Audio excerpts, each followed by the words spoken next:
y estoy con Juan Omar Fierro de Aristegui Noticias, a quien agradezco como siempre la disposición. Juan Omar, y recuerdo que en su momento también, cuando se dijo que era el integrante de las mesas de seguridad, pues hubo una preocupación del gremio a nivel nacional. ¿Quién es Gustavo Salas, Juan Omar Fierro? ¿Qué dice el perfil que tú habías publicado en su momento en Proceso, y también vinculándolo con esta investigación que da a conocer Anabel Hernández desde abril del 2016? Juan Omar. Hola, ¿qué tal? Muy buenos días, Luis Alberto. Pues sí, como señalar de esto de Gustavo Salas, que hay este antecedente, digamos, de que ha preferido investigar a las víctimas antes que a los presuntos delincuentes, ¿no? Es el caso de Marcela Turati, esta periodista que se ha especializado en desapariciones, y que desde que se registró este secuestro masivo de migrantes, desaparición de homicidio, pues ella ha ahondado en este tema. Es, yo creo que una de las periodistas que más ha puesto el dedo en la llaga para el caso de San Fernando, Tamaulipas. Los dos eventos de desaparición que vienen desde el sexenio de Felipe Calderón. El primero es los 72 migrantes que fueron ejecutados después de ser bajados de un tráiler, y el otro es el secuestro de estos personas migrantes que iban en autobuses, que los bajaban de los autobuses, eran torturados y después asesinados y enterrados en fosas clandestinas, ¿no? Y que fueron en total 194 personas víctimas de esta barbarie. Y señalar que, por ejemplo, Mercedes Doretti, que era ya del equipo argentino de antropología forense, pues estaba en este caso, pues ya colaborando con la PGR en el caso de Ayotzinapa, y estaba Ana Lorena Delgadillo como representante, o sea, como abogada defensora de algunas de las víctimas. Entonces, estos documentos que encontramos en el caso de San Fernando, Tamaulipas, pues lo que acreditan es que Gustavo Salas desvió la investigación sobre los presuntos responsables para esclarecer el fondo del asunto, y pues intentó al menos fabricar una acusación por secuestro y delincuencia organizada en contra de 3 personas que se caracterizan por su defensa de los derechos humanos, en lugar de estar investigando pues a los responsables, pues a los responsables de este crimen múltiple. Y también señalar que este espionaje desarrollado con instrumentos de la ley, pues también tiene otro antecedente. Gustavo Salas también fue como titular del centro del CENAPI, que es este organismo de inteligencia de la PGR y ahora de la Fiscalía General de la República, pues fue también titular de Pegasus, ¿no? Este Centro Nacional de Planeación, Análisis de Información CENAPI, ¿no? Fue como tal encargado de Pegasus, uno de los 6 administradores del sistema Pegasus, antes de llegar a esta subprocuraduría especializada en delincuencia organizada. Aunque tuvo poco tiempo, pues hay que decir que finalmente el CENAPI y CEIDO trabajan de manera conjunta, y seguramente como titular de CEIDO tuvo acceso también a todos los beneficios que tiene Pegasus. Una línea de tiempo que en su momento elaboramos aquí en Aristegui Noticias señala que a partir del 1 de abril de 2015 y hasta el 31 de agosto de ese mismo año, Gustavo Salas fue el titular de CENAPI, y como tal estuvo a cargo de Pegasus, y durante los 6 meses de gestión de Salas, los blancos de derechos humanos recibieron 7 mensajes maliciosos. Esto en cuanto a los mensajes comprobados hasta el año 2018, porque hay que recordar que después vino Pegasus Project, que arrojó que más de 50,000 números fueron intervenidos en México con este malware, este software intrusivo que es capaz de tomar pues todas tus fotografías, todos tus instrumentos para volverlos un arma de espionaje en contra de ti mismo, ¿no? Es decir, Gustavo Salas operó ese espionaje, es lo que me quieres decir, durante esos 6 meses contra defensores de los derechos humanos. Sí, o sea, lo tuvo a cargo, era el responsable. En ese momento, de las intervenciones ilegales que teníamos documentadas pues hasta el año 2019, por lo menos se dieron 6 ataques contra los blancos, y cuando me refiero a los blancos me refiero a periodistas y defensores de derechos humanos, incluso investigadores, ¿no? Pues investigadores sobre la salud, ¿no? Que fue también uno de los casos que se dieron a conocer, pero estamos hablando de personas que no tendrían que haber sido espiadas porque sus labores no tienen nada que ver con la delincuencia organizada, que es la justificación para la existencia de un malware como este, y que supuestamente se vende a los gobiernos con ese único fin, que ellos puedan utilizarlo para combatir el crimen organizado, ¿no? Y hay blancos como la periodista Carmen Aristegui, como Sebastián Barragán, como Rafael Cabrera, como los defensores de derechos humanos del Centro PRO, pues que no, ellos nunca fueron, pues nunca han estado ligados a la delincuencia organizada, ¿no? O sea, no hay ningún tipo de justificación para este tipo de espionaje. En el caso de Gustavo Salas, solo podemos decir que son 6 blancos los que en su momento se intervinieron, ¿no? Por parte de esta... por parte de Senapi, cuando estaba a cargo de Gustavo Salas. Juan Omar, tengo que hacer un corte para concluir contigo, ¿sí? Si me permites, sí, claro. Para la conclusión, estoy hablando con Juan Omar Fierro de Aristegui Noticias, dándome a conocer parte del perfil de lo que se ha señalado del próximo fiscal de justicia de Sonora, Gustavo Salas, que es pues prácticamente de trámite, el Congreso lo va a aprobar, es la propuesta del gobernador Alfonso Durazo, y es parte también pues de su trayectoria. Ahorita hablaremos con otros abogados sonorenses, qué dice el sector de abogados sonorenses, hablaremos también con César Gutiérrez Pliego, y estamos haciendo una disección de quién llega a manejar la Fiscalía de Justicia en Sonora. Volvemos con más información. Estoy hablando con el periodista Juan Omar Fierro de Aristegui Noticias, dándome a conocer el perfil o parte de lo que es también el pasado por lo que ha hecho en su paso por lo que viene siendo la CEIDO y otros puestos también, por ejemplo, en el Senapi, del próximo fiscal de justicia de Sonora. Y para quien va llegando, para quien va conectándose, para ponerlos en contexto, él me dice, Juan Omar Fierro, que Gustavo Salas intentó fabricar pues una investigación sobre delincuencia organizada contra periodistas o defensores de los derechos humanos, y también se le acusa de espiar al menos 6 defensores de los derechos humanos durante los 6 meses que estuvo en el Senapi, por allá del 2016. ¿Cuál sería tu conclusión entonces, Juan Omar Fierro? Porque estas redes de vínculos que elaboró también la Policía Federal a petición de la PGR cuando escribiste en proceso, actualmente Fiscalía de Justicia, identificaron de inmediato las constantes llamadas a periodistas, a defensores de los derechos humanos. ¿Qué podrías decir entonces de quién llega a fiscal de Sonora, Gustavo Salas? Pues te diría un dato adicional. Él fue titular también de la Fiscalía Especializada para la atención de delitos cometidos en contra de la libertad de expresión. Nunca obtuvo una sentencia condenatoria en contra de alguien que haya agredido a un periodista.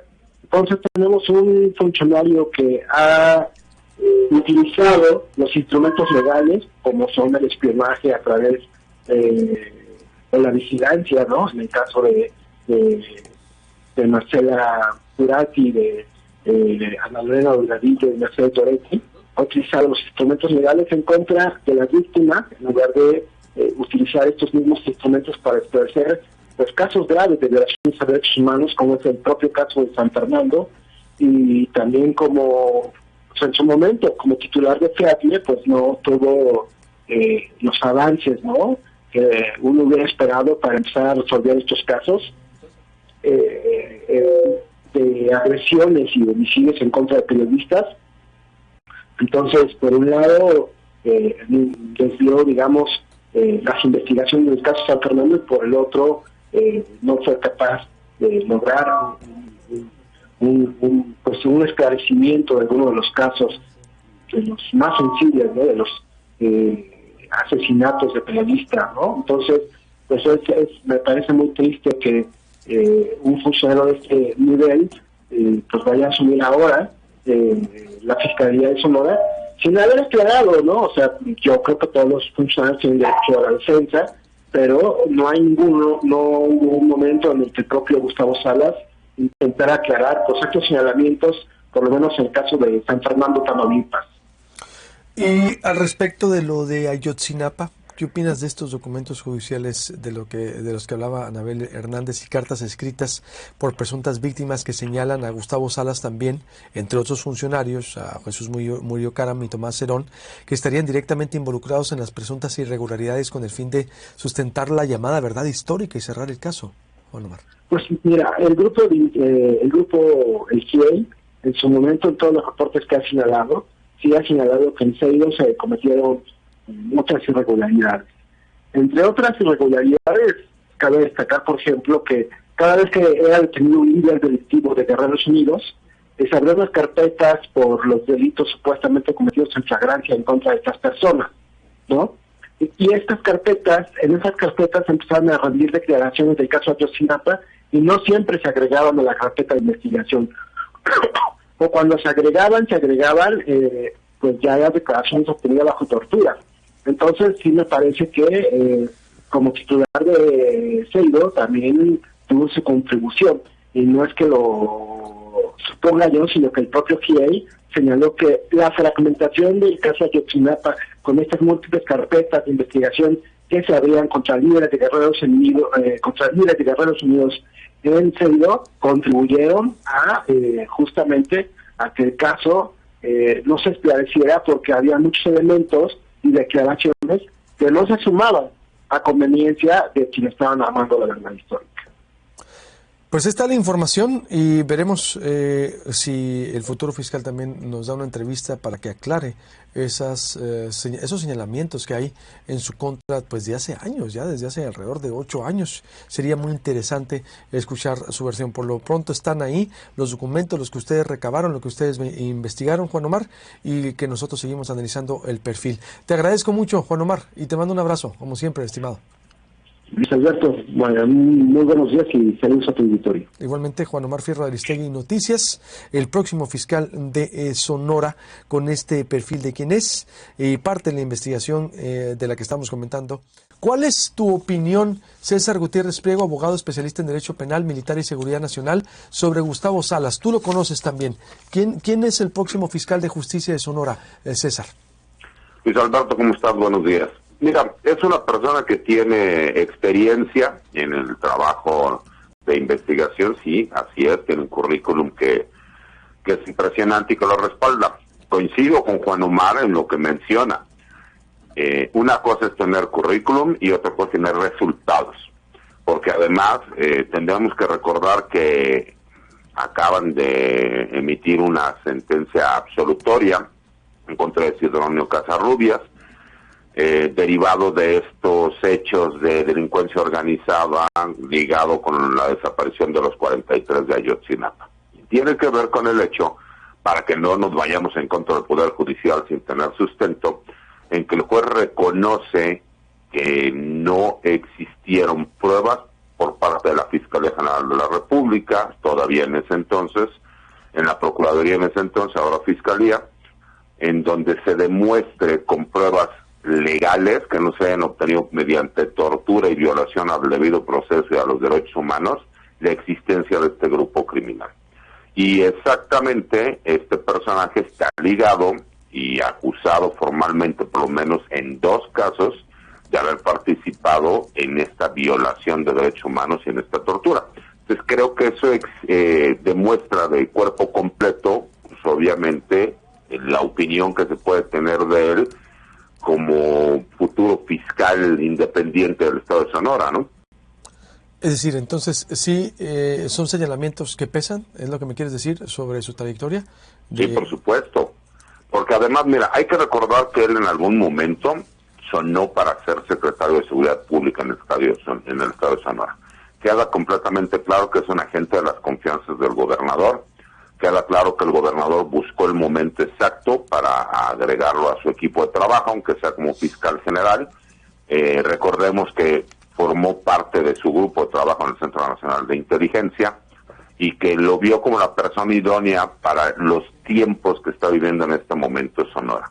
Eso no significa que para mí sea la persona que puede llegar a dar soluciones, porque cuando tú te ves envuelto en estas acusaciones, recordamos que incluso cuando él estuvo en Ceido, hubo por ahí muchos rumores que lo ligaban con sobornos hacia grupos criminales que nunca se comprobaron legalmente, pero eso no quita que por ahí quedó esa mancha que nunca se investigó correctamente, y que queda completamente claro que él trabajó para gobiernos del PRI y del PAN durante muchísimos años, desde que todavía la Ciudad de México era el Distrito Federal, y que él estuvo en lo que era la Procuraduría General de Justicia del Distrito Federal.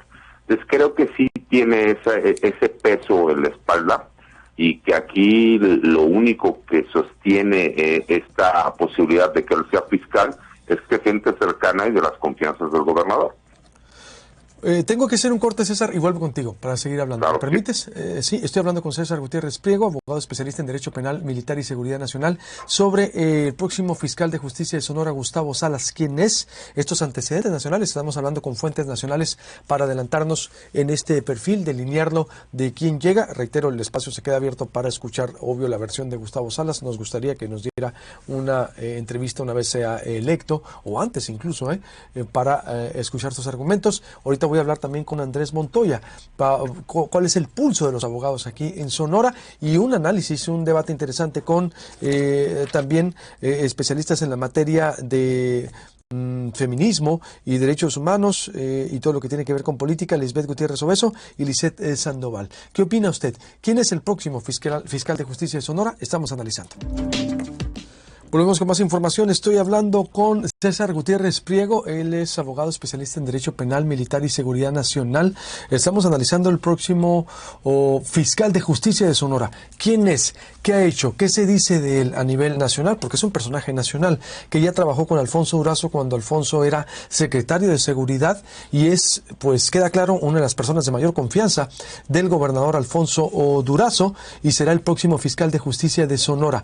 César, me decías entonces que hay acusaciones fuertes en contra de Gustavo Salas por su papel, pues prácticamente en Ayotzinapa, que es lo que estamos analizando, y el espionaje, de lo que hablaba ahorita Juan Omar Fierro, y dices que te quedaba claro que es entonces por la cercanía del gobernador. ¿Qué te dice a ti como especialista? ¿Qué riesgos ves entonces con un perfil así, o las ventajas también por la experiencia? ¿Cómo pudiéramos abordarlo, esta situación?